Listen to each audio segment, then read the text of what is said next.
Praise the lord. ప్రభునందు ప్రియులారా, ప్రభువైన యేసుక్రీస్తు యొక్క శ్రేష్టమైన నామమున శుభములు వందనాలు తెలియజేస్తున్నాను. రండి ప్రభునందు ప్రియ దేవుని జనాంగమ, మా బైబిల్ డాక్టర్స్ రీసెర్చ్ కాలేజ్ వారు నిర్వర్తిస్తున్న ఇక ఆన్లైన్ వీక్లీ బైబిల్ స్టడీకి విచ్చేసిన ప్రతి ఒక్కరికి కూడా హృదయపూర్వక వందనాలు తెలియజేస్తున్నాను. ప్రియ దేవుని జనాంగమ, ఈరోజు మన అంశము నిత్యత్వపు మనిషి పుట్టుక అన్నది మన అంశం. ఏంటంటే నిత్యత్వపు మనిషి పుట్టుక అన్నది మన అంశం.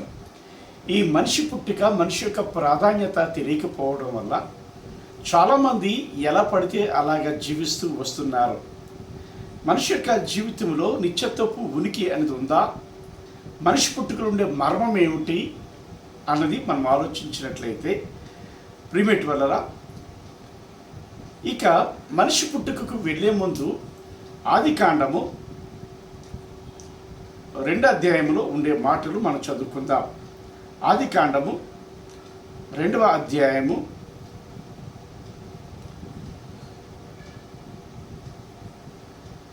ఆదికాండము 2వ అధ్యాయము 6-7 వచనాలు మనం చదువుకుందాం.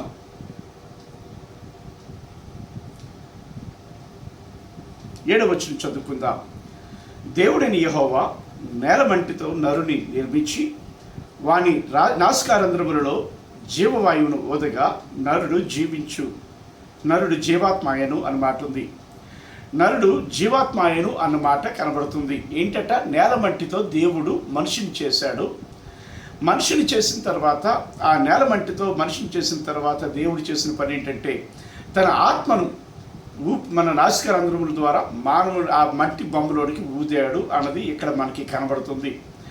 కనుక ప్రియ దేవుని జనాంగమ, ఇక్కడ చూస్తే ఇక దేవుడిని యెహోవా నేలమట్టితో నరుని నిర్మించి వారి నాసికారంధ్రములలో జీవాయువు ఓదగా నరుడు జీవాత్మాయను అన్నమాట కనబడుతుంది.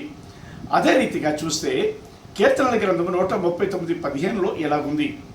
ఏముందట అంటే, నేను రహస్యమందు పుట్టిన వాడను, భూమి యొక్క అగాధ స్థలములలో విచిత్రముగా నిర్మింపబడిన వాడను అన్నమాట కనబడుతుంది. భూమి యొక్క అగాధ స్థలములలో అన్నమాట. ఆ తర్వాత చూస్తే ప్రియమైన దేవుని జనాంగమ, యోబు ఎలా అంటున్నాడు?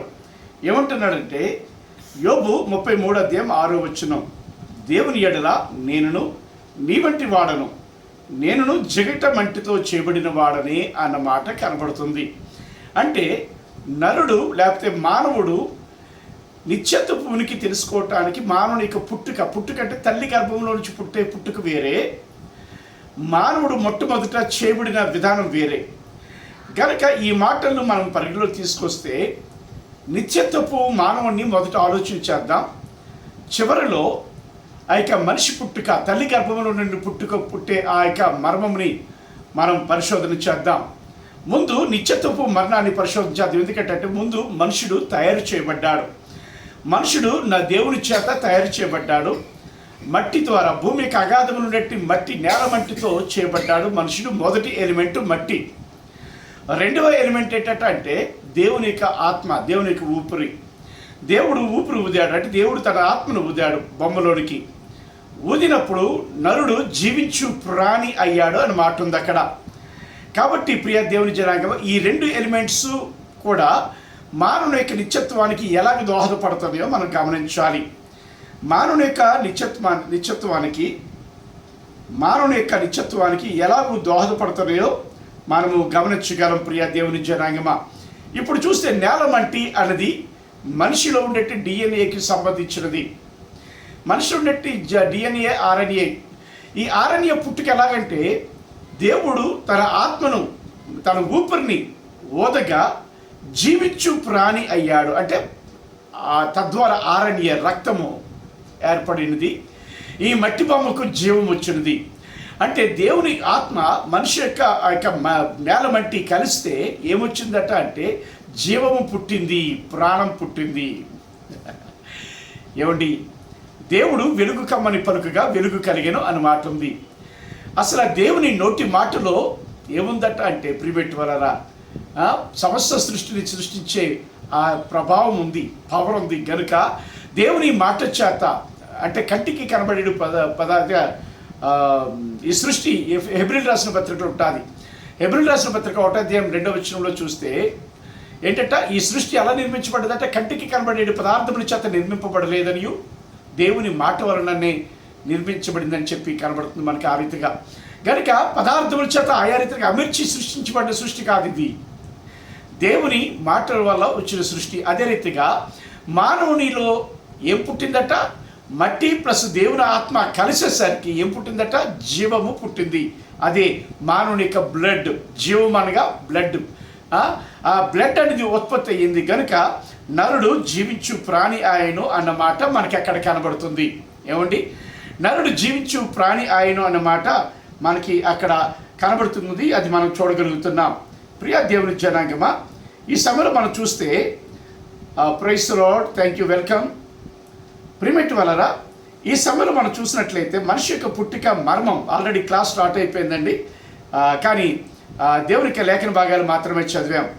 ఏంటి చదివామంటే, భూమి యొక్క అగాధ స్థలములలో విచిత్రముగా నిర్మింపబడిన వాడనని కీర్తన 139 కీర్తన 15 వచనంలో ఉంది. అదే రీతిగా నేల మట్టితో చేయబడ్డాడు అని చెప్పి ఆదికాండము 2వ అధ్యాయం 7వ వచనంలో ఉంది.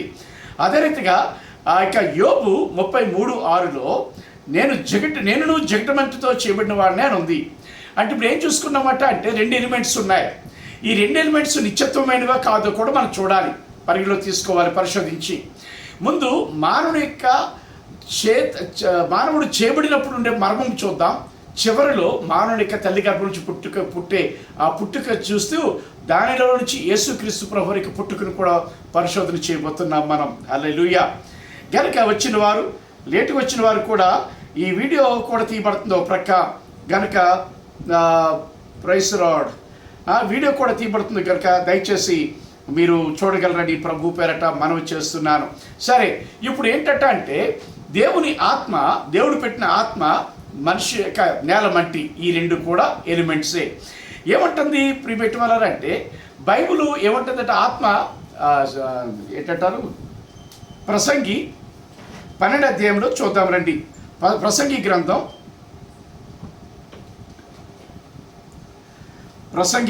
12వ అధ్యాయంలో ఇలా ఉంది. 7వ వచనం చూసుకుందాం. ప్రసంగి 12:7లో ఏముందట అంటే, ప్రియమైన దేవుని జనాంగమా, మన్నైనది వెనుకటి వలె మరలా మంటికి చేరును, ఆత్మ దాన్ని దయచేసిన దేవుని యొద్దకు ఏంటంట పోవును, మరలా పోవును అని మాట ఉంది. గనుక మన్నైనది వెనుకటి వలె మంటికి చేరుతుంది అంటే గనుక భూమిలోకి వెళ్ళి చచ్చిపోతున్నా కనుక భూమిలో పాతిపెట్టబడ్డమో లేకపోతే కాల్చబడ్డమో అన్నీ జరుగుతాయి. మొత్తానికి ఏ రూపంలోనైనప్పటికీ కూడా మనిషి యొక్క శరీరం అనేది భూమిలోకి వెళ్తుంది. ఇది సొలొమోను యొక్క అవగాహన. అయితే ఇప్పుడు చూద్దాం మనం. ఇదే సొలొమోను ప్రసంగిలో 1వ అధ్యాయంలో ఒక మాట రాశాడు. ఏమి రాశాడట చూడండి, 4వ వచనం చూడండి. ఆ ప్రసంగి గ్రంథం 1వ అధ్యాయం 4వ వచనము, తరము వెంబడి తరము గతించిపోవచ్చున్నది, భూమి యొక్కటే ఎల్లప్పుడూ నిలుచుచున్నది అన్నమాట మనం గమనిస్తున్నాం. ప్రభునందు ప్రియ దేవుని జనాంగమా, టెలిగ్రామ్లోకి వచ్చినట్టు మీకు అన్మ్యూట్ చేసినప్పుడు ఒక్కొక్క విషయం చెప్పి దాని విషయంలో మీ ఆలోచన ఏంటని అడుగుతాను, లేకపోతే మీకు అర్థమైందని అడుగుతాను, లేకపోతే మీకు డౌట్ ఉందా ఏంటైనా అని అడుగుతాను. అప్పుడు దాన్ని చెప్పుదురు. కాబట్టి ముందుగా కొద్దిగా క్లాస్ అనేది విని మనం తర్వాత ఒక్కొక్క భాగం మీద మనం క్వశ్చన్ ఆన్సర్స్ కూడా చూసుకుందాం. అయితే ప్రియ దేవుని జనాంగమా, ఇప్పుడు చూస్తే ఏం కనబడుతుందట అంటే మనకి అంటే ఇక్కడ ఈ చూసిన మాట ప్రకారంగా ప్రసంగిలో 1వ అధ్యాయము 4వ వచనంలో ఎలాగుంది, ఏముందట, తరము వెంబడి తరము గతించిపోవచ్చున్నది, భూమి ఒకటే ఎల్లప్పుడూ నిలుచున్నది అని మాట అంటున్నాడు.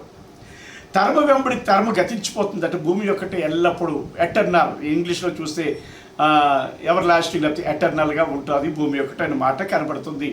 కాబట్టి ప్రిమేట్ వలన ఇక మన్నైనది వెనుకటి వేళ మంటికి చేరును, ఆత్మ దాన్ని దయచేసిన దేవుని ఎత్తుకు మరలా పోవును అని చెప్తున్న ఈయన ఏమంటున్నాడు, భూమి ఒకటి ఎల్లప్పుడూ నిలుస్తుంది అంటున్నాడు. అది ప్రస్తుతానికి ఎగ్జిస్టెంట్లో కనబడుతున్న విధానం. కానీ దీని వెనుక ఉండే మర్మం ఏంటి మనం ఆలోచన చేద్దాం రండి ప్రియా దేవుని జనాంగమా.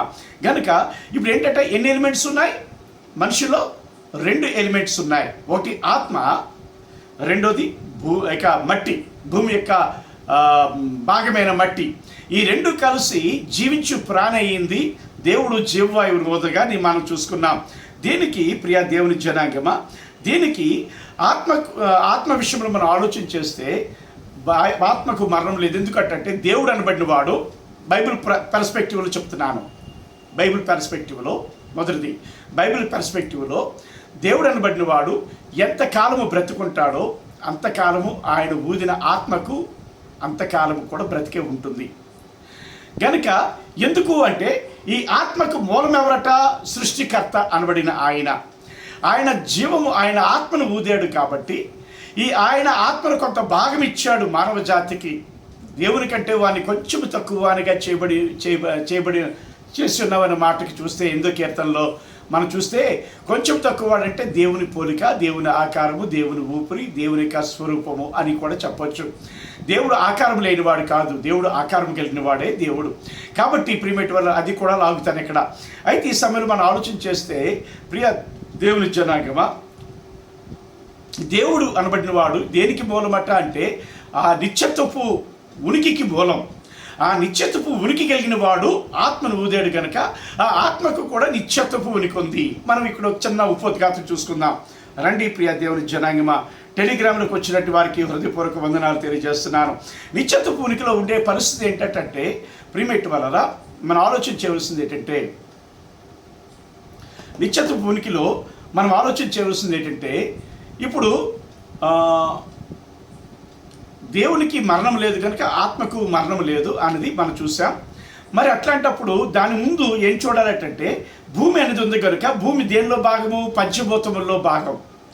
ఈ పంచభూతములు అనగా అగ్ని, నీరు, గాలి, భూమి, ఆకాశం. ఇవన్నీ కూడా మూలములుగా మానవుల్లో ఉన్నాయి అనేది సత్యం. ఏమండి? ఎందుకంట గాలి అంటే ఊపిరి, నీరు అంటే మానవుల శరీరంలో నీరుంది, భూమి అంటే మానవుల్లో మట్టి ఉంది, ఇంకా ఆకాశం అంటే మానవుల్లో నభౌతికత కనబడుతుంది. అది అందుకున్నది అది అంత దొరకదు ఎవరికి కూడా. కనుక ఈ రీతిగా చూస్తే మనుషులు ఉండేటువంటి ఆ యొక్క ఉనికిని మనం ఆలోచన చేస్తే పంచభూతములు ఉన్నాయి అన్నట్లుగా. పంచభూతములు అంటే అర్థం ఏంటంటే భూమి, ఆకాశం, నీరు, అగ్ని, గాలి, వాటి మీద ఉన్నవన్నీ కూడా పంచభూతములే. కానీ దేవుడు చేస్తుంది ఏంటంటే మట్టిని తీశాడు, మట్టిని తీసి జీవవాయువును ఊదాడు. జీవవాయువు ఊదగా నరుడు జీవించు ప్రాణయ్యాడు. అంటే మనుషుల్లో ఏం పుట్టిందట అంటే నీరు, గాలి అంటే ఊపిరి, ఇవన్నీ కూడా పుట్టి నరుడు జీవించు ప్రాణి అయ్యాడు. అయితే దీనికి ప్రియమేటి వలన ఒక మాట, ఇది బైబిల్ పర్స్పెక్టివ్లో ఉంది. కానీ మిగతా వారి పర్స్పెక్టివ్లో మనం ఆలోచన చేస్తే ఆత్మ అనేది ఎటర్నల్ సోల్ అంటారు వాళ్ళు. ఎటర్నల్ సోల్ అంటారు. సోల్ అంటే ప్రాణం, నాట్ స్పిరిట్. స్పిరిట్కి దేనికి ఉపయోగిస్తారట వాళ్ళు అంటే కేవలం ఆత్మలకి మాత్రమే ఉపయోగిస్తారు స్పిరిట్ అనేది. కానీ మానవుని ఆత్మకు వాళ్ళు స్పిరిట్ను ఉపయోగించరు, సోల్ అని అంటారు. కానీ చెప్పాలంటే మానవ ఆత్మ స్పిరిట్, మానవులో ఏర్పడిన ప్రాణము సోలు, మానవుని యొక్క శరీరము ఫ్లెష్ అన్నది కనబడుతుంది ఇక్కడ. అయితే ఇక్కడ ప్రియమేటి వలన ఇక తర్వాత వేరే భగవద్గీత పర్స్పెక్టివ్లో మనం చూసినట్లయితే భగవద్గీత 2వ అధ్యాయం 20వ వచనంలో దాని యొక్క తాత్పర్యం ఏముందటంటే ఆత్మ పుట్టదు లేదా చనిపోదు, అది ఉనికిలోనికి రాదు, ఉనికిలో ఉండదు, అది పుట్టనిది, శాశ్వతమైనది మరియు ప్రాచీనమైనది.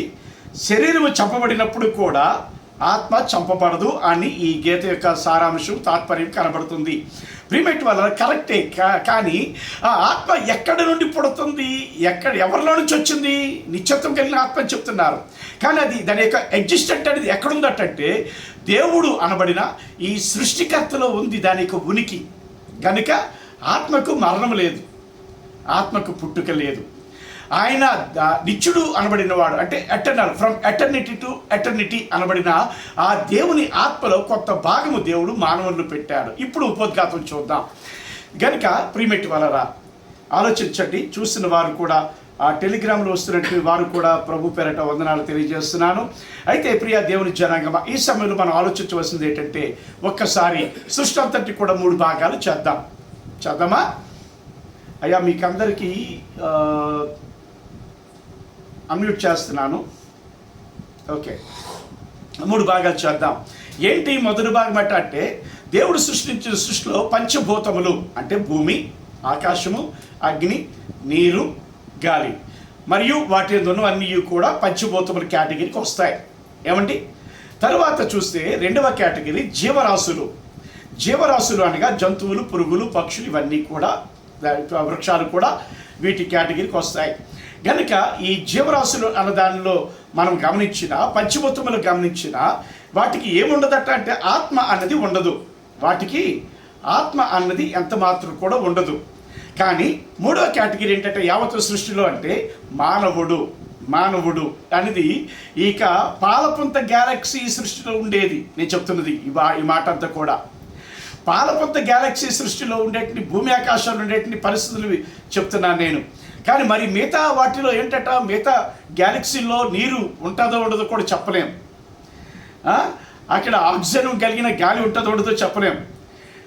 వేరే వేరే గ్యాలక్సీలు, కొన్ని కోట్ల కొలది గ్యాలక్సీలు ఉన్నాయి. మనం ఏమనుకుంటామంటే మనుషులుగా ఈ భూమి మీద ఉండేటి మనం ఏమనుకుంటామంటే పంచభూతములే దేవుడు అనుకుంటాం. ఎందుకంటే మనిషి శక్తికి అతీతంగా కనబడుతున్నాయి కనుకని.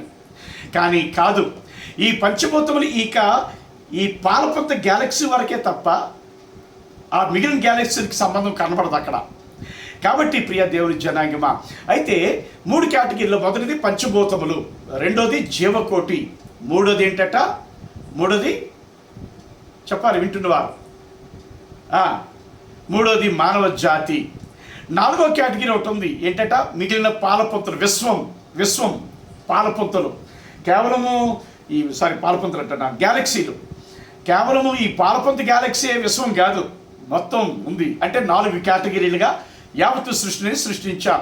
దేవుడు ఈ యావత్తు సృష్టిలో పాలపుంత గ్యాలక్సీలో భూమిని తనకి ఇష్టమైనదిగా చేసుకున్నాడు. మరి దేవుడు ఎక్కడ ఉంటాడు అంటే బియాండ్ ద యూనివర్స్, ఈ గ్యాలక్సీలన్నిటికీ పైన దేవుడు ఉంటాడు. మహాకాశములు పైన ఉంటాడు ఆయన. అదే పరలోకం అంటారు. కొంతమంది హిందువులైతే మోక్షము అని అంటారు. కనుక ఈ 4 రకాల కేటగిరీస్లో కూడా ఏం కనబడదట అంటే, 4 రకాల కేటగిరీస్ కూడా ఏమి కనబడదట అంటే ప్రిమిట్ వలరా ఈ 4 రకాల కేటగిరీస్లో కూడా మానవుడిలో మాత్రమే ఆత్మ కనబడుతుంది. అది ఎక్కడదట, బియాండ్ ద యూనివర్స్ ఉండేటి వారి నుండి వచ్చిన ఆత్మ. బియాండ్ ద యూనివర్స్, ఈ ప్రకృతికి టైం దేనికి లిమిట్ అంటే ఈ యూనివర్స్కి మాత్రమే సంబంధించిందే టైం బౌండ్. కానీ బియాండ్ ద యూనివర్స్ అనేది దానికి టైం బౌండ్ లేదు. కనుక నిత్యుడకు వాని యొక్క ఆత్మ దానికి నిత్యత్వం కలిగింది. కనుక ఆ నిత్యుడకు వాని నుంచి వచ్చే ఆత్మ అనేది మానవుడిలో పెట్టబడింది. కనుక ఇక్కడ భగవద్గీత 2వ అధ్యాయం 20వ వచనంలో చూస్తే ఇక్కడ దాన్ని వివరిస్తున్నాడు. కానీ అది పుట్టదు లేకపోతే చనిపోదు ఇవన్నీ చెప్తున్నాడు. కానీ దాని మూలం ఎక్కడుందన్నది ఇక్కడ ఈ గీతలో ఎక్కడ కూడా ఏ గ్రంథంలో కూడా కనబడదు, కేవలం బైబిల్లో మాత్రమే కనబడుతుంది.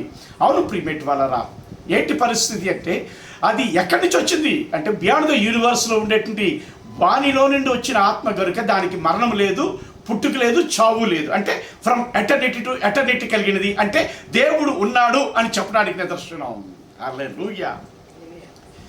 కనుక హిందూ మతంలో ఉండేటువంటి పరిస్థితులు కేవలం ఆత్మ గురించి చెప్తాయి, కానీ ఆత్మ యొక్క మూలం ఉనికి అనేది ఎంత మాత్రం కనబడదు. తర్వాత ఇంకొక మాట అంటారు, ఆ హిందూ మతంలో మానవుడు శాశ్వతంగా ఉంటాడు. ఎందుకంటే ఆత్మ ఎన్నటికీ చనిపోదు, శరీరము తాత్కాలికమైనది. ఇక్కడ ఏమంటాడో ముందు శాశ్వతంగా ఉంటాడని చెప్తుంది. ఆ తర్వాత ఏమంటే శరీరం అంటే తాత్కాలికమైనదట. కానీ స్వయం భౌతిక మరణానికి మించి తన ఉనికిని కొనసాగిస్తుంది అని చెప్తుంది. ఇక్కడ మరలా శరీరము తాత్కాలికమైనది, కానీ స్వయం భౌతిక మరణానికి మించి తన ఉనికిని కొనసాగిస్తుంది. అది క్రైస్తవులమైన మనం కూడా చెప్తున్నాం, మహిమపరచబడుతుంది శరీరం అని. అది ముక్తికి అనగా మోక్షం సాధించే వరకు పునర్జన్మల ద్వారా పరిణామము చెందుతుంది అంటున్నారు. పునర్జన్మల మళ్ళీ ఎక్కడ రాంగ్ స్టెప్ వేస్తున్నారు. పునర్జన్మలు ఉదాహరణకి వీళ్ళ ఉద్దేశాలు ఏంటంటే జన్మలు అంటే కుక్క, పంది, లేకపోతే జంతువులు, పక్షులు, లేకపోతే పురుగులు, లేకపోతే హీనస్థితి, ఇటువంటి పరిస్థితులు కూడా. నేను అంటాను ఇప్పుడుండే జంతువుల్లో ఆత్మ లేదు కదా, అందుకే కథ వివరించాను. పంచభూతంలో ఆత్మ లేదు, జీవకోటిలో ఆత్మ లేదు, కేవలం మానవుల్లోనే ఉంది. మరి మానవుల్లో ఉండే ఆత్మట ఏమవుద్దట, పునర్జన్మ సాధించే వరకు కూడా, ఇక మోక్షం సాధించే వరకు కూడా పునర్జన్మలోకి వెళ్తుందట. ఎంత హీన పరిస్థితి కనబడుతుంది చూడండి. పునర్జన్మలు ఆత్మకు ఉండవు. ఆత్మ ఈ రాజు ఆత్మ పందిలోనూ కుక్కలోనూ దూరదు. ఛాన్స్ లేదు, అవకాశం. ఎందుకంటే సృష్టి ధర్మం ఒప్పుకోదు. సృష్టి ధర్మంలో చెప్పాను, పంచభూతములో ఆత్మ లేదు కనుక వాటికి వాయు వరుస మంచి చెడ్డ విచక్షణ జ్ఞానము ఉండదు. జీవకోటిలో కూడా వాయు వరుస మంచి చెడ్డ విచక్షణ జ్ఞానము దయా కనికరము ఉండవు. కనుక ఏవో నామాత్రపు ప్రేమ తల్లి గర్భంలో పుట్టిన శిశువులకు ఉండొచ్చేమో, కానీ అది కూడా పెద్ద అయిన తర్వాత అవి కూడా అంతర్ధానం అయిపోతాయి. ఆ యొక్క వాయు వరుస విలువలు ఉండవు వాటికి కూడా. కాబట్టి ఇక్కడ చూస్తే వీళ్ళ ఉద్దేశం ఏంటంట, ముక్తిని మోక్షాన్ని సంపాదించే వరకు కూడా పునర్జన్మల ద్వారా పరిణామము చెందుతుందట ఆత్మ. ఆత్మ అన్నింటిలో దూరుతుందట, ఇంకో శరీరం నుంచి ఇంకో శరీరం దూరుతుందట. నా ఆత్మ మా భాష గారి ఆత్మలోకి ఎలా దూరుతుంది? ఆవిడకి ఒక ఆత్మ ఉంది కదా. గనుక ఇది అసత్యం. ఇక వీరి స్టేట్మెంటు అసత్యం. కాబట్టి ఏది సత్యమట అంటే మానవుడు శాశ్వతుడిగా ఉంటాడు అన్నది బాగుంది. శరీరం తాత్కాలికమైనది, కానీ స్వయం భౌతిక మరణానికి మించి తన ఉనికిని కొనసాగిస్తుంది అన్నది బాగుంది. అయితే మోక్షాన్ని అనగా ముక్తిని సంపాదించే వరకు పునర్జన్మల ద్వారా పరిణామం చెందుతుందట శరీరము. ఇక్కడ ఆత్మే కాదండి, శరీరం కూడా దూరుతుందట. ఏంటట, ఈ మానవుడి శరీరం అట జంతువుల శరీరంగా మార్చబడుతుంది, పురుగుల శరీరంగా మార్చబడుతుంది అన్నటువంటి ఆ యొక్క ప్రిమేట్ వలన ఆ యొక్క సరైన విధానం కానీ ఒక అబద్ధపు పొట్టలోనికి తీసుకువెళ్తుంది ఈ పరిస్థితి. తర్వాత ప్రియ దేవుని జనాంగమా, ఇంకొక మాట చెప్పనివ్వండి నన్ను. ఒక వ్యక్తి పాత బట్టలను విసర్జించి కొత్తవి ధరించినట్లే ఆత్మ అరిగిపోయిన శరీరాన్ని విసర్జించి కొత్త దానికి ప్రవేశిస్తుంది, కొత్త దానిలోనికి ప్రవేశిస్తుంది అని చెప్పి ఇక్కడ భగవద్గీత 2వ అధ్యాయము 22వ వచనంలో ప్రిమేట్ వలన చెప్పబడుతుంది. కొత్త దానిలోకి వెళ్తుందట ఆత్మ. అరిగిపోయిన శరీరాన్ని విసర్జిస్తుందట ఆత్మ. కనుక ఇలాంటి తప్పుడు అవగాహనలు ఇందులో మనకి కనబడుతున్నాయి. అయితే మనం ఇప్పుడు ఆలోచించవలసింది ఏంటంటే ఆత్మకు మరణం లేదు అనేది మొదటి పాయింట్. ఎందుకు మరణం లేదని చూసుకున్నాం అంటే అది బియాండ్ ద యూనివర్స్ ఉండేటువంటి సృష్టికర్త ఆది అంతము కాలము యొక్క లిమిటేషన్ కానీ ఆరంభము కానీ అంతము కానీ లేనివాని ఆత్మ మానవుడు ఓదబడ్డదని బైబిల్లో మాత్రమే చెప్పబడుతుంది. ఈ మర్మం ఇంకే గ్రంథాల్లో కనబడదు. ఓకేనా, కనబడదు. కాబట్టి ఇప్పుడు మానవుని యొక్క ఆత్మ ఎందుకు మరణం లేదంటే దేవుని నుండి వచ్చింది కనుక ఆయనకు మరణం లేదు, మానవునికి ఆత్మకు మరణం లేదు. ఒకటోది. రెండోది, శరీరంలోనికి వద్దాం రండి. శరీరంలోనికి వచ్చినప్పుడు ఈ శరీరము అనేది కూడా దేని నుంచి తీయబడ్డదట అంటే మానవుని యొక్క శరీరము భూమిలో నుండి మట్టిలో నుండి తీయబడ్డాది. మానవునికి శరీరము మట్టి నుండి తీయబడ్డాది అన్నది. దీనికి శాస్త్రీయ ఆధారాలు కూడా మనం పరిగణలో తీసుకున్నట్లయితే ప్రిమేట్ వలన శరీరము పంచభూతములు అన్న అవన్నీ కూడా మనిషిలో కూడా చూడగలమన్నట్లుగా శాస్త్రీయత చెబుతుంది. మరణం తర్వాత శరీరము విచ్ఛిన్నం అవుతుంది మరియు ఈ అంశాలకు తిరిగి వస్తుంది. ప్రకృతిలో శక్తి పరిరక్షణ నిర్వహిస్తుంది అని శాస్త్రీయత చెబుతుంది. అంటే మరలా తిరిగి బ్రతుకుతుందని చెబుతుంది. బైబిల్ ఏం చెప్తుందండి? దేవుడు ధవల సింహాసనం తీర్పు ఆరంభంలో భూమి నీళ్ళుండి మృతులు అప్పగించు, గాలి నీళ్ళుండి మృతులు లేకపోతే సముద్రమ నీళ్ళుండి మృతులు అప్పగించు అని అడిగినప్పుడు ప్రకటన గ్రంథం 20వ అధ్యాయంలో ప్రిమేట్ వలన ఈ మృతులందరూ కూడా మరలా వారి శరీరాలు సంతరించుకొని ధరించుకొని తీర్పులు నిలబడతారని బైబిల్ గ్రంథము చెప్పుతుంది. ప్రియ దేవుని జనాంగమా, గనుక శాస్త్రీయత ఆధారంకి మానవుల శరీరం యొక్క పదార్థము మరియు శక్తి నశించవు, అవి కేవలము రూపాంతరము చెందుతాయి అని శాస్త్రము చెప్పుతుంది.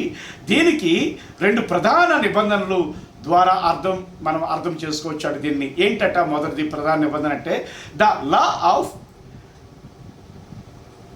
కన్సర్వేషన్ ఆఫ్ మాస్ అని మాట ఉంది. The law of conservation of mass అని ఉంది. ఈ ఫ్రెంచ్ శాస్త్రవేత్త ఆంటోయిన్ లావోయిజియర్ ప్రతిపాదించిన ఈ సూత్రం ఏంటట అంటే ఆ సూత్రం ప్రకారంగా రసాయనిక చర్యల్లో పదార్థము నశించదు లేదా సృష్టింపబడదు, అది కేవలము రూపాంతరము చెందుతుంది అని ఫ్రెంచ్ శాస్త్రవేత్త ఈ పదార్థ పరిరక్షణ సూత్రాన్ని ప్రతిపాదించాడు. ఆయన ప్రతిపాదించాడు, బైబిల్ కాదు. అయితే బైబిల్ ఏముందట అంటే కొరింథీయులకు రాసిన పత్రిక 15వ అధ్యాయము 51వ వచనం ప్రకారంగా, ఇదిగో మీకు ఒక మర్మము తెలుపుచున్నాను, మనమందరము నిద్రించము కానీ నిమిషములో ఒక రెప్పపాటున కడబోరం రోగగానే మనమందరము మార్పు పొందుదము అని మాట ఉంది. సరే, ఇప్పుడు ఎంతవరకు చూసుకున్నాం? ఎంతవరకు అటెండ్ అయిన వారు సుమారుగా 40 మందికి ఇన్విటేషన్ ఇవ్వబడ్డది. అందులో వస్తామన్న వారు కానీ 3 వచ్చారు. కాబట్టి ఎంతవరకు ఆగాను. మొదటి పరిస్థితి ఏంటంటే, నిత్యునగు ఆత్మ ద్వారా, ఇప్పుడు మిమ్మల్ని అడుగుతున్నాను, మీకు అన్మ్యూట్ చేశాను, అయ్యా అన్మ్యూట్ చేశాను. నిత్యునగు ఆత్మ, నిత్యునగు వాణి నుండి వచ్చిన ఆత్మకు మరణం లేదని ఇటు బైబిల్ గ్రంథము చెబుతుంది. ఆత్మ దాన్ని దయచేసి దేవునికి చేరుతుందని సౌల్ మహారాజు ద్వారా చెప్తుంది. ఇటు భగవద్గీత చెప్తుంది ఆత్మకు మరణం లేదు పుట్టుక లేదని చెప్పి. కనుక ఇది ఆత్మకు మరణం లేదు పుట్టుక లేదంటే మరి అది ఎక్కడి నుంచి వచ్చింది? అది ఎగ్జిస్టెంట్ ఏంటట అంటే అది ఎటర్నల్ అన్నట్లు మాట్లాడుతుంది. మరి ఎటర్నల్ అంటే టైం దేనికి లిమిట్ అట్ట అంటే ఈ సృష్టికి, ప్రకృతికి, గ్యాలక్సీలకి, ఈ పాలపంత గ్యాలక్సీకి, మిగిలిన కోట్ల కొద్ది గ్యాలక్సీలకి, ఈ సృష్టికి మాత్రమే పరిమితం టైం అయితే, ఈ సృష్టి ఆవరణ నుంచి వచ్చింది. ఇక ఆత్మ ఎవరి నుంచి వచ్చింది? అది ఎవరు చెప్తున్నారు? బైబిల్ చెప్తుంది దేవుని నుండి వచ్చిందని. కాబట్టి మనిషి ఆత్మకు మరణము లేదు అన్నది మొదటి సబ్జెక్టు డిక్లరేషన్. ఏమైనా మీరు అడగాలనుకుంటున్నారా ప్రశ్న?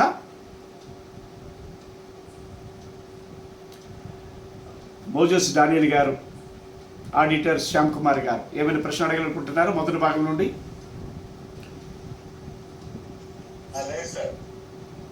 మోజెస్ డానియల్ గారు మీరు? గుడ్. సరే, ఈ రెండో దీనికి వెళ్ళిపోదాం, మనం ఆయన శరీరంలోకి వెళ్ళిపోదాం. కాబట్టి ఇప్పుడు ఏంటంటే ఇక్కడ శరీరము కూడా శాస్త్రవేత్త చెప్తున్న మాట ప్రకారం రూపాంతరం చెందుతుంది అంటున్నారు. కానీ బైబిల్ కూడా ఏం చెప్తుందట? ఎవరు ఈ శాస్త్రవేత్త? ఫ్రెంచ్ శాస్త్రవేత్త ఆంటోయిన్ లావోయిజియర్ ప్రతిపాదన. ఆంటోయిన్ లావోయిజియర్ అనే వాని యొక్క ప్రతిపాదన ఇది ఏంటంటే, రసాయనిక చర్యల్లో పదార్థం నశించదు లేదా సృష్టించబడదు, అది కేవలము రూపాంతరము చెందుతుంది అని చెప్పాడు. కనుక ఇక్కడ మన బైబిల్ కూడా ఏం చెప్తుందట అంటే, మనము రెప్పపాటున మనమందరము ఏంటంటే కడబోరు మ్రోగును మనమందరము మార్పు పొందుదుము అన్నమాట బైబిల్ కూడా చెప్తుంది క్లియర్గా. ఈ శాస్త్రవేత్త పుట్టకునిపై బైబిల్ చెప్పింది. కాబట్టి ప్రియ దేవుని జనాంగం, తర్వాత మీకు అర్థం అవడానికి ఒక ఉదాహరణ చెప్తాను. వృక్షము తగులుబడినప్పుడు వాడిచ్చి ఎవరు ఈయన ఈ శాస్త్రవేత్త ఇచ్చిన ఉదాహరణ ఏంటంటే, వృక్షము తగలబడినప్పుడు అది బూడిద, కార్బన్ డయాక్సైడ్ మరియు నీటి ఆవిరిగా మారుతుంది. అయినప్పటికీ మొత్తము భారము మారదు అని చెప్తున్నాడు ఈ ఉదాహరణ ద్వారా.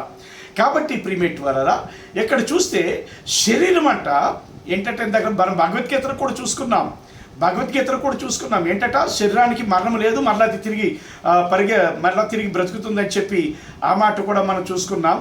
ఆ మాట మరొకసారి మీకు జ్ఞాపకం చేయడానికి మీదకి వెళ్తాను. ఒక్క నిమిషం జ్ఞాపకం చేయడం మీదకి వెళ్తాను. శరీరము తాత్కాలికమైనది, కానీ స్వయం భౌతిక మరణానికి మించి తన ఉనికిని కొనసాగిస్తుంది. అది విముక్తి సాధించేవారు అంటే కొనసాగిస్తుంది అనేది మాత్రం అంతవరకు బాగుంది. కానీ దాన్ని విముక్తి సాధించినట్టు పునర్జన్మం అంటే కుక్క, పంది, పెళ్ళి, లేదా పులి, సింహము, ఏనుగు, పక్షులు ఆ కోణంలోకి వెళ్ళిపోతుంది అక్కడ. కానీ ప్రిమేట్ వలన శాశ్వతమైనది ఆత్మ మాత్రమే చెప్పినప్పుడు శరీరం చంపబడినప్పుడు కూడా లేదని చెప్తున్నాడు.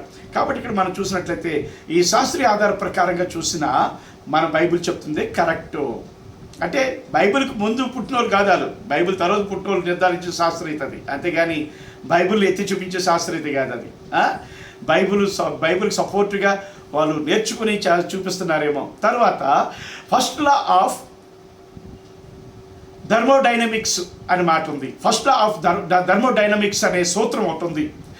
రెండోది మొదటి చూసాం పదార్థము పరిరక్షణ సూత్రం. ఇది థర్మోడైనమిక్ మొదటి సూత్రం. ఇది ఏంటంటే ఈ సూత్రం ప్రకారంగా శక్తి సృష్టింపబడదు లేదా నశించదు, అది కేవలము ఒక రూపం నుంచి మరో రూపానికి మారుతుంది అని ఉంది. ఇక్కడ ఉదాహరణ నేనేమిచ్చాడు, మనం ఆహారం తింటే ఆహారంలోని రసాయనిక శక్తి శరీరానికి చలనం ఉష్ణోత్పత్తి కోసము మారుతుంది అని చెప్తున్నాడు ఇక్కడ ఈ శాస్త్రవేత్త. కనుక ఎక్కడ చూస్తే ఇక థర్మోడైనమిక్స్ సూత్రం ప్రకారంగా చూస్తే ప్రిమేట్ వలన శక్తి సృష్టించబడదు, నశించదు అని చెప్తున్నాడు. దీన్ని బట్టి చూస్తే మనకు ఒక డౌట్ వస్తుంది. ఏంటా డౌటు? పంచభూతములు వికిడిపోయిన వేండ్రంతో లయమైపోవును, భూమి అందున్నవన్నీ కూడా అగ్ని చేత కాల్చబడినట్లుగా. ఒకసారి చూడండి, ఆ మాట చదువుకుందాం. పేతురు రాసిన పత్రిక, రెండవ పత్రిక, పేతురు రాసిన రెండవ పత్రిక 3వ అధ్యాయము 10వ వచనం చదువుకుందామా? అయితే ప్రభు దినము దొంగ వచ్చినట్లు వచ్చును, ఆ దినమున ఆకాశంలో మహాధ్వనితో గతించిపోవును, పంచభూతములు మికుటమైన వేండ్రంతో లయమైపోవును, భూమియు దాని మీద ఉన్నవన్నీ కూడా ఏం చేయబడతాయంటే కాలిపోతాయి అన్నట్లుగా కనబడుతుంది మనకు అక్కడ. తర్వాత ఇక్కడ మనం చూసినట్లయితే ఏం కనబడుతుందట? భూమి వాటి మీద ఉన్నవన్నీ కూడా లయమైపోతాయి, లేకపోతే కాలిపోతాయి, భూమి మూడులా మిగిలిపోద్ది. ఈ సృష్టి అంతా కూడా పంచభూతములు రవ్వులు కొట్టే ఆకాశములు మహాధ్వనితో గతించిపోతాయి. అంటే గతించిపోవడం అంటే వాటి లైఫ్ ఎగ్జిస్టెన్స్ అనేది గతించిపోతాయి. పదార్థము ఏం చేయదట? చంపబడదు, మరి కానీ మార్పు చెందుతుంది అన్న మాట ఇక్కడ కనబడుతుంది మనకి. ఈ మాట ప్రకారం చూస్తే ప్రిమేట్ వలన ఈ మాట ప్రకారం చూస్తే మొత్తం భూమి ఆకాశములు అగ్నిగా మార్చబడతాయి అని అర్థం. అంతేనా అయ్యగారు? ఎడిటర్ గారు, ఆకాశములు మహావేండ్రంతో లయమైపోతాయి, కాల్చబడతాయి, భూమి మీద ఉండి కృత్యములు కాలిపోతాయని చెప్పి ఉంది కదా.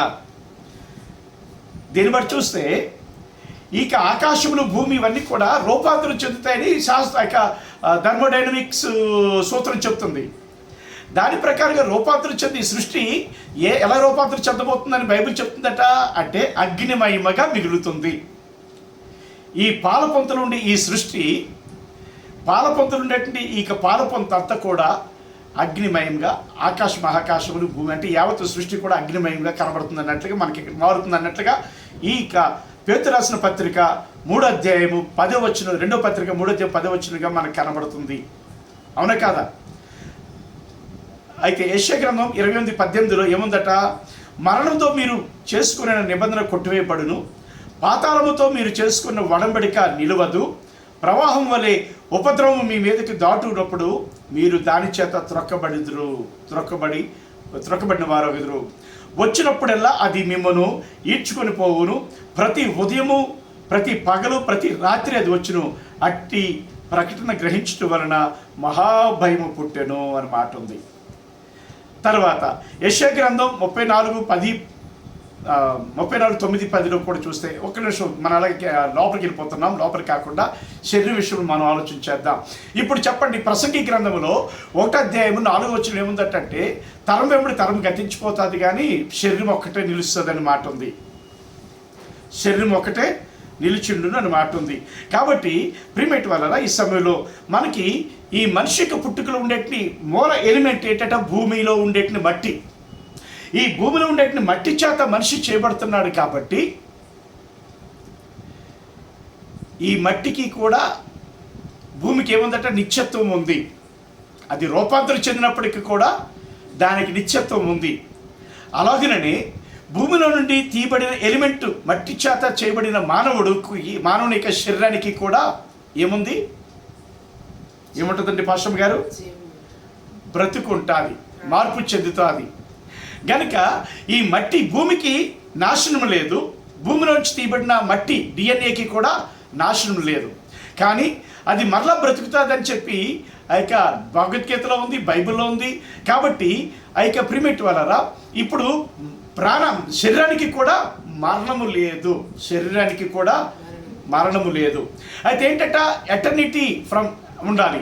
అయితే ఇక్కడ ఎందుకు ముందు చదివించాను, ఇంకా లోపలికి వెళ్ళబోయాను, ఆగాను. ఆ యొక్క భూమి నరకంగా మారుతుంది అని చెప్పి. ఎందుకు అంటే భూమి లోపల ఏముందండి? భూమి లోపల కోరలో ఏముంటుంది? అయ్యా తెలిస్తే చెప్పండి ఎవరైనా. భూమి లోపల ఏముంటుంది? కోర్ అంటే మ్యాంటిల్ అంటే అగ్ని ప్రవాహం ఉంటుంది భూమి లోపల.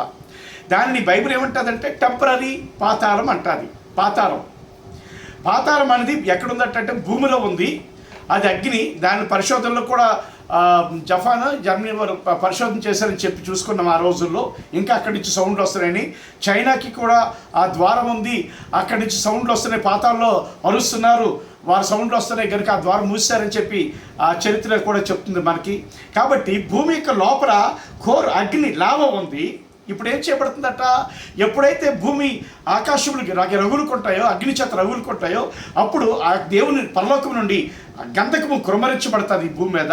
ఆ గంధకముతో పాటుగా ఈ భూమి పంచభూతములు కూడా కాలిపోయి నరక ప్రవాహముగా ఉంటాయి, ఫ్రమ్ ఎటర్నిటీ టు ఎటర్నిటీగా.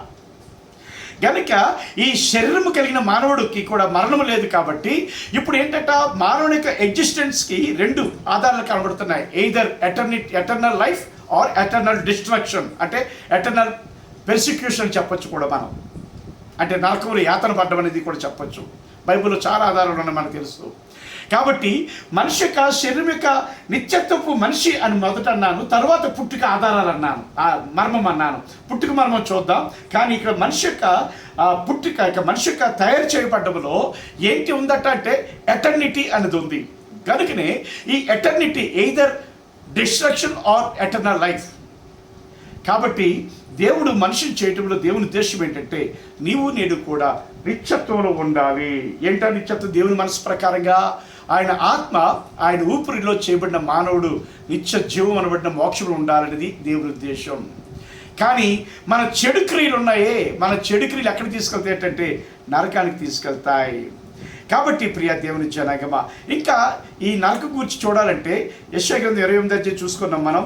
తర్వాత యెషయా గ్రంథం 49 అధ్యాయం 34 అధ్యాయం 9 నుంచి 10 వచనాలు చూస్తే ఇలాగుంది. యెషయా గ్రంథం 34 అధ్యాయం 9 నుంచి 10 వచనాలు. ఏదోము కాలువలు కీలగును, దాని మన్ను గంధకముగా మార్చబడును, దాని మన్ను గంధకంగా మార్చబడును, దాని భూమి దహించు గంధకముగా ఉండును. అంటే అర్థం ఏంటంటే భూమి ఎలా మారుతుంది? దహించు గంధకముగా మారిపోతాడు. భూమి అంతా కూడా గంధకం అయిపోద్ది. అంటే నరకము ఇంక తయారు చేయబడలేదు, ఆల్రెడీ భూమి లోపల కోరలో ఉంది. బంతినాలు చుట్టూ ఉన్న మంచి కేంద్రకం ఉంటుంది కదా, ఆ కేంద్రకంలో ఉంది అగ్ని, లావా, పాతాళం. అక్కడే ధనవంతుడు యాత్ర పడుతున్నాడు మనకు తెలిసినట్లుగా. కానీ ప్రిమెట్ వలన ఇక్కడ చూస్తే అదేంటంటే ఆకాశం నుంచి గంధకం, ప్రకటన గ్రంథం ప్రకారంగా 18వ అధ్యాయం ప్రకారంగా చూస్తే గంధకము కృమ్మరించబడినప్పుడు ఏమవుతుందంటే ఏదోము కాలువలు కీలగును, దాని మన్ను గంధకముగాను మార్చబడును, దాని భూమి దహించు గంధకముగా ఉండును. అంటే ఈ మన్నే ఆకాశం నుంచి దిగిన గంధకమే మన్నుని గంధకంగా మార్చేస్తుంది, దాని భూమిని, ఆ ప్రదేశ భూమిని. మరి ఆ ప్రదేశం యొక్క భూమి యొక్క గంధకం మిగతా భూభాగాన్ని మార్చిదా? అప్పుడు ఉండే సముద్రం ఎలా ఉంటుంది తెలుసా? లావా, ద్రావకం. ఏ ద్రావకం అది? ఏ ద్రావకం? గంధక ద్రావకం. సముద్రం గంధక ద్రావకం అవుతుంది తెలుసా? అది దాని మార్పు. పదార్థం నశించదు కానీ దాని మార్పు అది. కనుక మరి అట్లాంటప్పుడు పాష్ గారు సూర్యుడు నలుపు అవుతాడు, చంద్రుడు ఎరుపు అవుతాడని చెప్పారు కదండి, దాని సంగతి ఏంటండి అంటారా? ప్రిమేట్ వల్ల బ్లాక్ హోల్స్ దేవుడు పెట్టాడు. సూర్యుడు బ్లాక్ హోల్లోనికి వెళ్ళిపోతాడు, నలుపు అయిపోవడం కాదు, బ్లాక్ హోల్లోకి వెళ్ళిపోతాడు. వాని ఉనికి మరి తనకి నష్టం ఎప్పుడవుతాట అంటే దేవుడు సృష్టికి ఆ యొక్క చనిపోయే పరిస్థితి ఇవ్వలేదు, కానీ అవసరం లేని సృష్టి బ్లాక్ హోల్లోకి పంపించడానికి దేవుడు బ్లాక్ హోల్ని కూడా పెట్టాడు. భూమిలో కూడా ఒక హోల్ ఉంది. ఏంటది? మట్టు లేని అగాధం. ఏంటది? మట్టు లేదట దానికి. భూమి కొట్టకముందు కానీ మరి దూరం తెలుస్తుంది కదంటే, అయినప్పటికీ కూడా సృష్టిలో భౌతిక నభౌతికత ఉంచాడు కనుక నభౌతికంగా ఉండేటి బ్లాక్ హోల్ ఉంది. దాన్ని ఏమంటారంటే అబీస్ అంటారు, అగాధము అంటారు. దానికి తలుపు వేయబడుతుందట. ప్రకటన గ్రంథం 20వ అధ్యాయంలో 1వ వచనం చూస్తే గనుక ప్రిమేట్ వల్ల ఇక్కడ చూస్తే ఈ గంధకము దాని భూమిని దహించి గంధకం మార్చేస్తుందంట. తర్వాత అక్కడి నుంచి క్రమేపీ భూగోళం అంతా కూడా గంధకమయమవుతుంది. మహాకాశం కూడా లయమైపోయాక రగులుకుంటాయి. అంత మాత్రమే కాదు, కానీ ఈ భూమి మీద ఉండే నీరంతా కూడా గంధక ద్రావంగా మార్చబడుతుంది. అది అక్కడ ఉంది. ఏముందంటే యెషయా గ్రంథం 34:10 అది రేయింబగళ్ళు ఆరకయుండును, దాని పొగ నిత్యము లేచును, అది తరతరములు పాడుగా నుండును, ఎన్నడును ఎవడును దానిలో పడి దాటడు. ఎలా దాటిటానికి ఎవడుంటాడు అక్కడ? నరకంలో ఉండేవారే ఉంటారు. ఎవరు? పాపులు. పాపులు నరకుండే వారు ఉంటారు.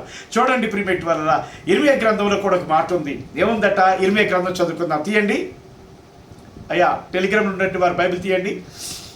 ఇర్మియా గ్రంథము 51 అధ్యాయము 25-26 వచనాల్లో ఉంది. ఇర్మియా గ్రంథం 51 అధ్యాయం 25-26 వచనాల్లో ఉంది. చూద్దామా? చదువుతాను. సర్వభూమిని నశింపజేయు నాశన పర్వతమా, నేను నీకు విరోధిని. ఇర్మియా గ్రంథం 51:25-26లో సర్వభూమిని నశింపజేయు నాశన పర్వతమా, నేను నీకు విరోధిని. ఇదే యెహోవా వాక్కు. సర్వభూమిని నాశనం చేస్తట, గంధకం మార్చద్దు. ఇంకా నేను మీ మీదకి నా చేయి చాపి శిలలపై నుండి నిన్ను క్రిందకి దొరలించుదును, చిచ్చు పెట్టిన కొండవలే ఉండజేయుదును. మూలకు కానీ పునాదికి కానీ నీలో నుండి ఎవరును రాళ్ళు తీసుకొనరు. నీవు చిరకాలము పాడయ్యుందు. ఇదే యెహోవా వాక్కు. భూమి ఎంతకాలం ఉంటుందట అయ్యారు? భూమి చిరకాలం ఉంటుంది అక్కడ. మనం చదువుకుని ఇర్మియా గ్రంథం 51 అధ్యాయంలో ఎవరైనా చదువుతారు మీరు?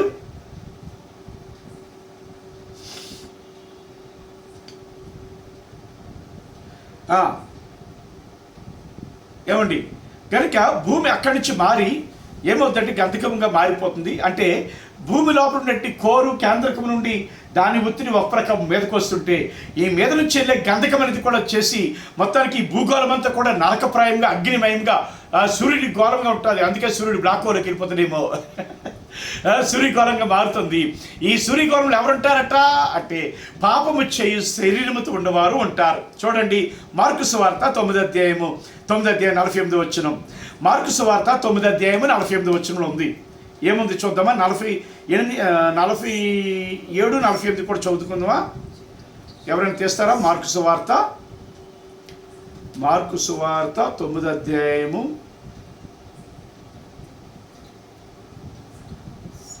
47, 48 చదువుకుందామా?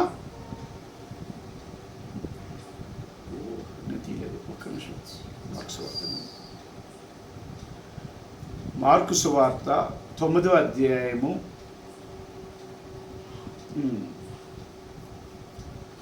47, 48 చదువుతాను. వినండి. ఏముందంటే కొన్ని 43 చదువుతాను. నీ చెయ్యి నిన్ను అభ్యంతరపరిచిన ఎడల దానిని నరికివేయము. నీవు 2 చేతులు కలిగి నరకములోనికి ఆరని అగ్నిలోనికి పోవుట కంటే అంగహీనుడివే అంటే ఒంటి చేయగలిగిన వాడివే నిత్య జీవములోనికి ప్రవేశించుట మేలు. అంటే మనుషుడు ఎక్కడికి వెళ్ళాలి? Either eternal life or eternal డిస్ట్రక్షన్కి వెళ్ళాలి తప్ప మనుషుడికి మరణం కూడా లేదు. అగ్నిలో నిత్యము కూడా నాశనం అవుతూ ఉండాలి, కాలిపోతుంటారట.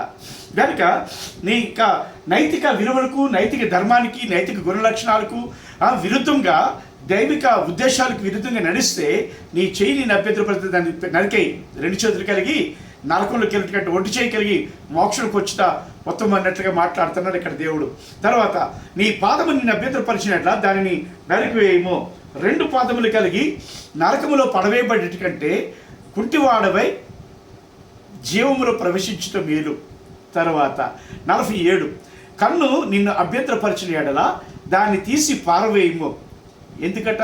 2 కళ్ళు కలిగి నరకములో పడవేయబడేటి కంటే ఒంటి కన్ను గలవాడవే దేవుని రాజ్యములో ప్రవేశించటం మేలు. నరకమున వారి పురుగు చావదు, అగ్ని ఆరదు. ఎందుకట? ఎందుకు సావదు? మరి ఈ మట్టి శరీరం ఎక్కడ తీయబడ్డది? దాని నుంచిగా తీయబడ్డది. దానికి మరణం లేదు. దీన్ని కలిగి ప్రాణము, ఆత్మ, శరీరంతోనే నువ్వేం చేయబడతావు అంటే ఆత్మ ఉండదు. ఆత్మ దేవుని దగ్గరికి వెళ్తుంది. కానీ నీ ప్రాణము శరీరంతోనే ఏం చేయబడతావు అంటే అగ్నిలో కాల్చబడతావు యుగ యుగాలు కూడా. అంటే ఇప్పుడు ఏంటంటే దేవుని నిత్యత్వపు మనిషి అన్నదానికి ఏంటి ఉద్దేశం అంటే దేవుడు ఏముద్దేశించి మనిషిని చేశాడట? దేవుడు మనిషిని ఎటర్నల్ లైఫ్ కోసం చేశాడు. కానీ మనుషుడు తంత్రమును కల్పించుకున్న వాడే స్వభావ విరుద్ధముగా, నైతికతకు విరుద్ధముగా, నైతిక బాధ్యతలకు విరుద్ధముగా, నైతిక గుణలక్షణాలకు విరుద్ధముగా, నైతిక ధర్మం అంటే భార్య ధర్మం భార్యకే జరిగించాలి, భర్త ధర్మం భర్తకే జరిగించాలి. కానీ వేరు వారికి జరిగితే ధర్మ విరోధం. నైతిక బాధ్యత అంటే తల్లిదండ్రులు చూసుకోవాల్సిన క్రైస్తవులారా, వారి చేతస్థం ఎక్కువైపోతుందని, గొడవలు పెట్టేస్తున్నారని ఓల్డేజ్ హోమ్లు పంపించేస్తున్నారే, మీరు నైతిక ధర్మం ప్రకారంగా జీవించట్లేదు, జాగ్రత్త. దీనిలో పాస్ అయితేనే యేసుక్రీస్తునందు రక్షణ మీకు ఉంది. సరే, కాబట్టి ప్రియ దేవుని జనాంగమా, ఈ సమయంలో మనం ఆలోచించవలసింది ఏంటంటే, శరీరానికి కూడా మరణం లేదు, కాబట్టి నిత్యత్వపు మనిషి అంటానికి కారణం ఇది అని చూసుకున్నాం. ప్రియమేట్ వల్ల ఇంకొక మాట నన్ను చదవనియండి. మూడోది, జీవశక్తి మార్పు, అంటే బయోలాజికల్ ఎనర్జీ ట్రాన్స్ఫార్మేషన్ అని మాట ఉంది. మన శరీరంలో గ్లూకోజ్లోని రసాయనిక శక్తి ఏటీపీ అంటే ఎడెనోసిన్ ట్రిపోఫేట్ అన్నమాట, ఈ రూపంలో మారుతుందట. ఏటీపీ రూపంలో వినియోగం కాని శక్తి వినియోగం కాని శక్తి వేడి రూపంలో బయటికి విడుదలవుతుందట దీని ప్రకారంగా. తర్వాత కార్బన్ చక్రం, కార్బన్ సైకిల్. మన శరీరంలోని కార్బన్ అణువులు ముందుగా వాతావరణం లేదా వృక్షాల్లో భాగంగా ఉండేవి.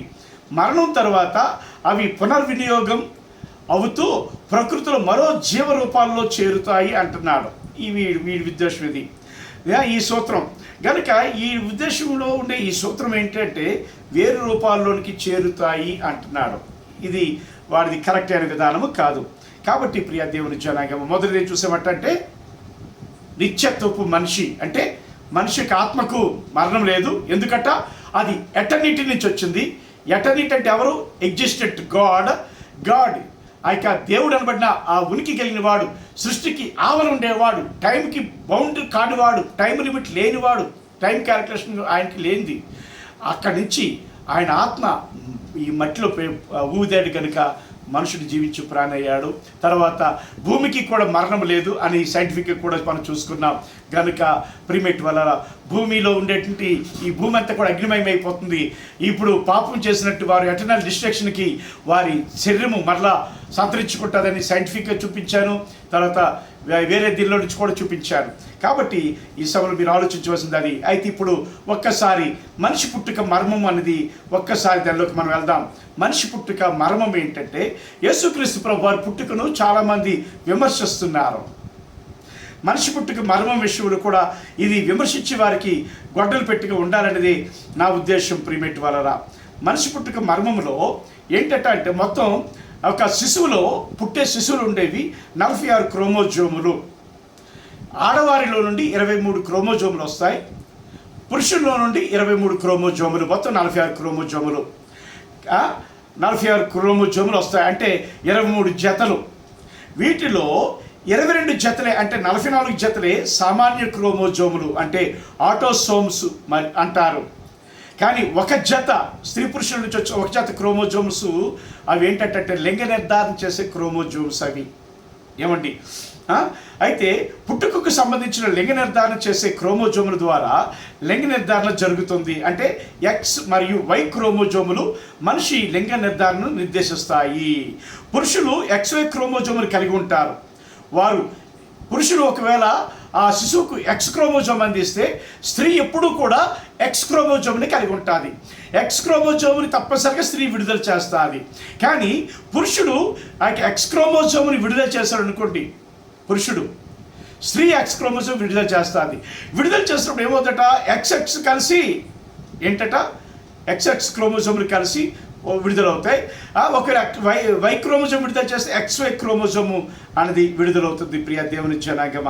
కాబట్టి ఇక్కడ మనం ఆలోచన చేసినట్లయితే ఇక తల్లి నుండి వచ్చింది, తండ్రి నుంచి వచ్చింది చూసినట్లయితే మనం XY క్రోమోజోములు అంటే పురుషలింగాన్ని నిర్ధారణ చేస్తాయి. అవి XX క్రోమోజోములు అయితే స్త్రీలింగాన్ని నిర్ధారణ చేస్తాయి. ఏమండి? పురుషలింగం, స్త్రీలింగం అలాగే ఒక జత మాత్రం ఉంటుంది. కానీ ఓవర్ అనేది ఏమైనా జరిగితే లింగ నిర్ధారణలో మార్పులు వచ్చేవి, మధ్యలో కూడా కనబడే పరిస్థితులు కనబడతాయి. అది అరుదుగా వస్తాయి. వాటిని మనం తర్వాత ఆలోచించేద్దాం. కాబట్టి ప్రియ దేవుని జనాంగమా, ఇప్పుడు చూద్దాం యేసుక్రీస్తు ప్రభువు యొక్క పుట్టుకలో ఆయన మనిషిగా పుట్టాలి. ఎందుకు మనిషిగా పుట్టాలంటే, దేవుడు అనబడిన వాడు ఎవరైనప్పటికీ కూడా ఒక ధర్మాన్ని విధించాడు ప్రకృతిలో. ఆ ధర్మానికి కట్టుబడి ఉండాలి. ఆ ధర్మానికి కట్టుబడి పుట్టాలి తప్ప ధర్మ విరుద్ధంగా పుట్టడానికి లేదు. ఏమండి?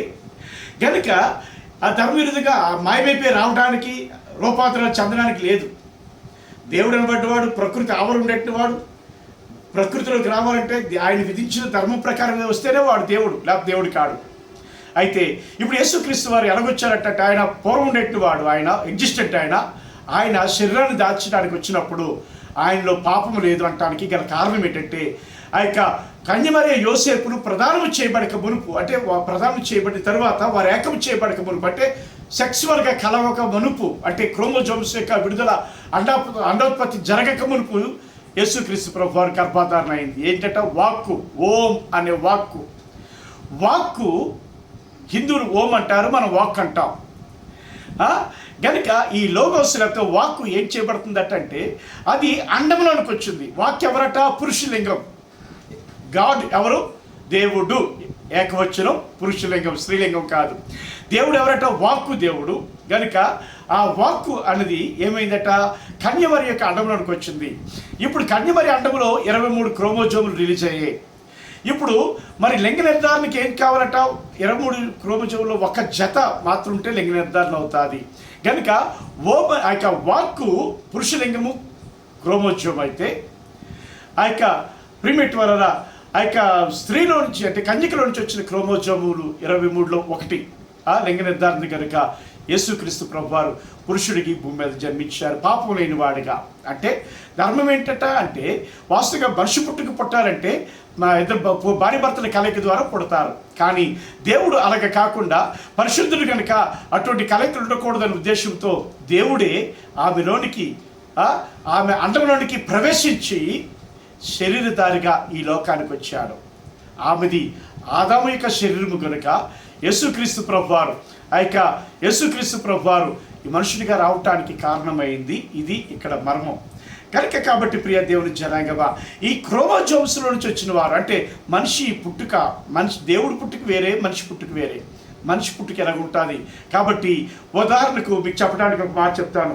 మనుషులు ఎందుకు కామోక్తులు అవుతారు, ఎందుకు కోపద్రేకులు అవుతారు, ఎందుకు భావోద్రేకులు అవుతారు, ఎందుకు ఆయా గుణాలకి గురవుతారటంటే ఇక్కడ దానికి కూడా కొన్ని పద్ధతులు ఉన్నాయి. ప్రియమైన దేవుని జనాంగమా, ఇక్కడ చూస్తే శారీరక లక్షణాలు అని మాట ఉంది.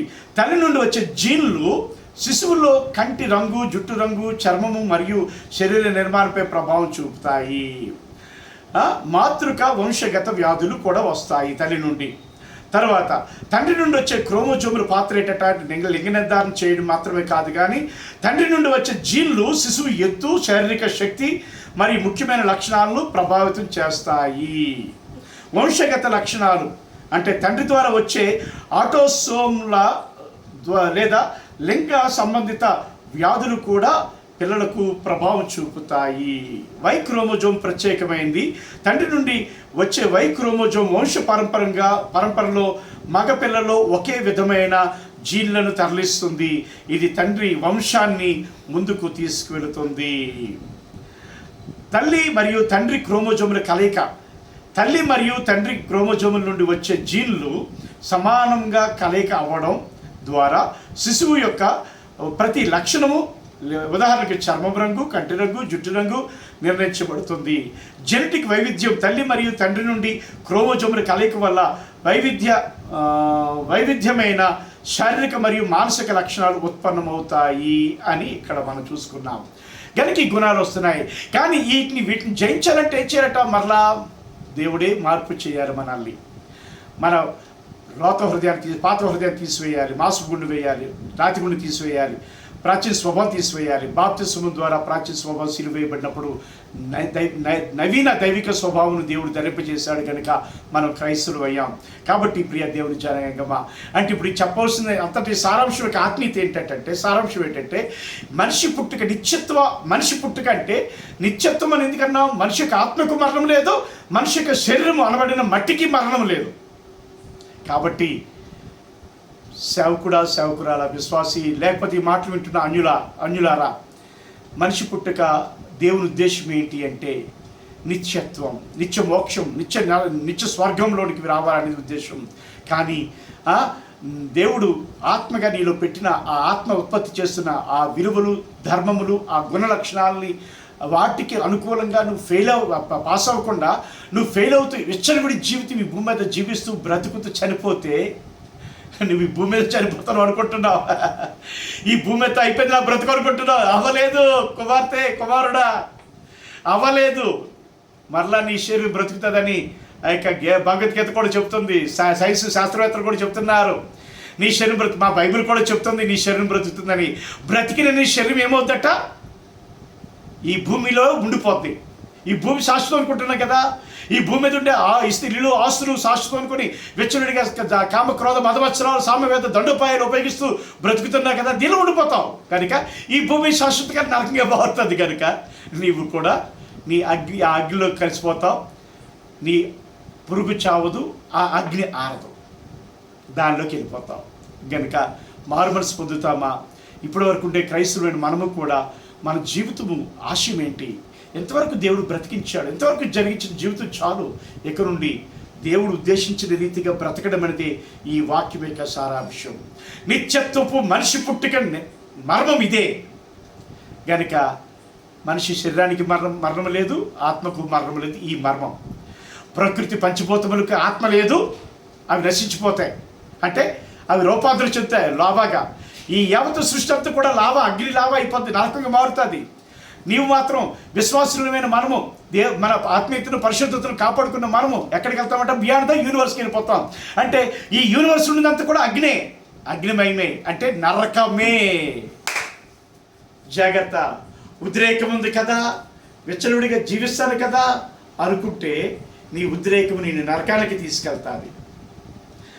నీ కామ మాటలు, బూతు మాటలు, నీ అనైతిక జీవితం, నైతిక ధర్మము, నైతిక బాధ్యత, నైతిక గుణలక్షణాలు లేని నీ బ్రతుకు, నా బ్రతుకు ఒకరుంటే మనల్ని ఈ భూమిలో ఉండే నరకంలోని విడిచిపెట్టబడతాది. నరకం ఇంకా రిబ్బన్ కటింగ్ జరగలేదు. ఆ యొక్క ఏదోలో కీలుగా మార్చి అక్కడ దేవుడు దిమ్మరిస్తాడు. ఆ గంధకము ఆ భూమిని గంధకంగా మారుస్తుంది. అక్కడి నుంచి భూగోళం అంతా కూడా ఈ లావాతో సహా గంధకం మార్చి తర్వాత మహాకాశంలో రవులుకొని ఈ యావత్ యూనివర్స్ అంతా కూడా అగ్నిమయంగా శాశ్వతకాలం ఉంటుంది. యేసుక్రీస్తు నమ్ముకున్న నీవు నేను దేవుడు చిత్త ప్రకారంగా బ్రతికితే మనం మోక్షంలో ఉంటాం. అట్టి భాగ్యము దేవుడు మనకి అనుగ్రహించిన గాక. ఆమేన్. ఏమైనా సందేహాలు ఉన్నాయండి అయ్యారు?